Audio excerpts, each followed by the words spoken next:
अच्छा चौहान साहब, एक और बात बहुत की जा रही है कि जी दहशत गर्दों की सरकूबी के लिए किए जाने वाले जो इक़दाम हैं उसकी हौसला शिकनी क्यों हो रही है? इंतहाई ख़तरनाक दहशत गर्दों को माजी में रिलीफ मिलता रहा है। देखिए, आपके जस्टिस सेठ साहब होते थे वो पेशावर हाई कोर्ट के, उन्होंने तो एक दफा वर्डिक्ट दिया था कि सारे के सारे रिलीज कर दो, सारे के सारे जो गिरफ्तार हैं दहशत गर्दी के इल्जाम में, जो आपकी जनाब पाक फौज ने बड़ी मुश्किल से और सिक्योरिटी एजेंसीज ने बड़ी मुश्किल से जनाब अरकरेजी के बाद अपनी जान हथेली पर रख के जनाब उनको पकड़ा था। तो असल में मैं ये समझता हूँ कि ये पूरी पाकिस्तानी कौम के लिए लम्हा फिक्रिया है। अब एक चीज और आपके सामने रख दूं, क्या ये एक कोई अफसानवी सा एक कंसेप्ट है मिलिट्री कोर्ट?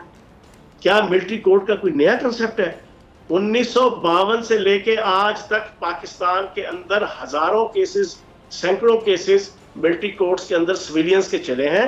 और उसको एंडोर्स किया पाकिस्तान की हाई कोर्ट ने, पाकिस्तान की सुप्रीम कोर्ट ने कई केसेस को।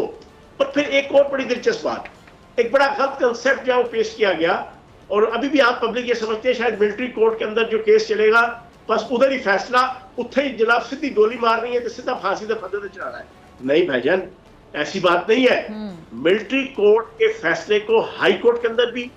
अपील की जा सकती है और सुप्रीम कोर्ट के अंदर भी अपील की जा सकती है। और ये तारीख है कि 2000 आपके 19 और 20 और 21 इसमें जो 3 फैसले हुए मिलिट्री कोर्ट के, 3 अफराद को सजाए मौत हुई, लाहौर हाई कोर्ट ने उसको सजाए मौत को खत्म कर दिया। तो ये जी एक कंसेप्ट पेश किया जा रहा है ना, पीटीआई की सोशल मीडिया और पाकिस्तान के कुछ एंटी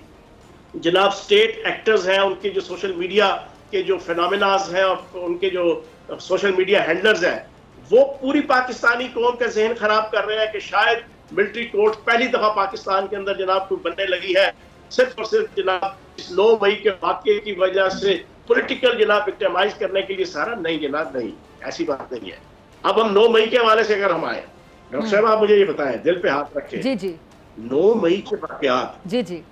यही वाकयात अगर अमेरिका के अंदर होते, अमेरिका के अंदर तो सिर्फ एक पॉलिटिकल एक्ट हुआ 4 जनवरी 2021 को, आज से 2 साल 2.5 साल पहले डोनाल्ड ट्रंप के हामियों ने हमला किया कैपिटल हिल के ऊपर और वहां पे जनाब कांग्रेस की और पार्लियामेंट के ऊपर जनाब हमला आवर हुए। स्पीकर की कुर्सी के ऊपर एक सिविलियन जाके बैठ गया टांगों पे टांग रख के। जनाब अगलों ने 4 महीने के अंदर 1150 अफराद के खिलाफ FIR की, 2 साल से लेके 18 साल की कैद दी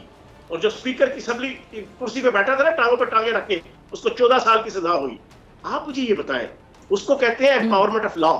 उसको कहते हैं कानून की हुक्मरानी, उसको कहते हैं कानून की अमलदारी। अब आप बताएं कि जब आप GSU के ऊपर हमला हो, जब आप जिना हाउस के ऊपर हो, और आपको बड़ी दिलचस्प बात बताऊं, बड़ी हैरानकुन बात,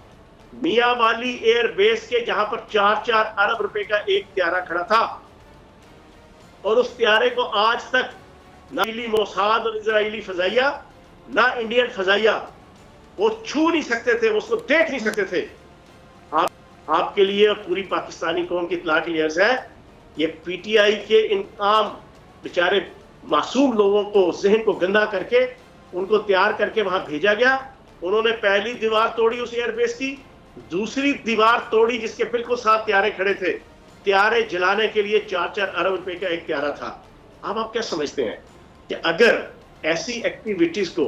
आप प्रॉपर तरीके से प्रोसिक्यूट नहीं करेंगे, आप पाकिस्तान की सिविल अदालतों के हवाले करेंगे जिनका 137वां नंबर है पाकिस्तान के अदालती सिस्टम का, आपने 7वां नंबर पे तो आपने मिलिट्री कोर्ट्स की कैटेगरी बता दी एफिशिएंसी के हवाले से, साथ आपने ये नहीं बताई कि आलमी सतह पे हमारे अदालती सिस्टम का जनाब 137वां नंबर है, लेकिन मिलिट्री कोर्ट्स का 7वां नंबर है। तो मिलिट्री कोर्ट्स के अंदर मैं ये समझता हूँ कि अगर इन लोगों को प्रॉपर तरीके से प्रोसिक्यूट किया जाएगा तो आइंदा पाकिस्तान के खिलाफ कोई इजरायली लॉबी या इंडियन लॉबी की शय पे इस किस्म की कंस्पायरेसी नहीं करेगा। अगर आपको ये वीडियो पसंद आई तो सब्सक्राइब करें और बेल आइकन पर क्लिक करें।